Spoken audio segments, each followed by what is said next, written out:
1 year లోపు చిన్నపిల్లలకు జలుబు వచ్చినప్పుడు నెయ్యి, ఈ కర్పూరము, లవంగాలు యూజ్ చేసి మనం ఏ విధంగా విక్స్ తయారు చేయాలో చూద్దాము. ముందుగా మన ఇంట్లో చిన్న గరిటెలు ఉంటాయి కదండి, వాటిని స్టవ్ మీద పెట్టుకొని దాంట్లో ఒక స్పూన్ నెయ్యిని యాడ్ చేసుకుందాము. దీంట్లోని 3 లవంగాలు వేసి కాసేపు ఒక 15 సెకండ్స్ మరిగిస్తే చాలండి. తర్వాత ఈ మరిగిన దాన్ని మనం ఎయిర్ టైట్ కంటైనర్ అంటే చిన్న డబ్బాలని దాంట్లోని ఓన్లీ లవంగాలు తీసేసి ఇప్పుడు దీనిలో మనం కర్పూరం ఉంది కదండి, కర్పూరాన్ని పొడిలా చేసుకొని దీంట్లో అనేది మిక్స్ చేసుకోవాలి.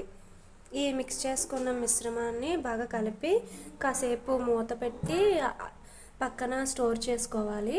ఇది కాసేపు అయిన తర్వాత చల్లారాక మనం పిల్లలకి ఏ విధంగా అప్లై చేయాలంటే దీన్ని కొంచెం తీసుకొని పిల్లల చెస్ట్ దగ్గర, బ్యాక్ సైడ్ అనేది మనం దీన్ని అప్లై చేసుకోవాలి. దీన్ని రోజు ఒక 5 టైమ్స్ అలా అప్లై చేసినట్టయితే పిల్లలకి జలుబు అనేది తగ్గుతుంది.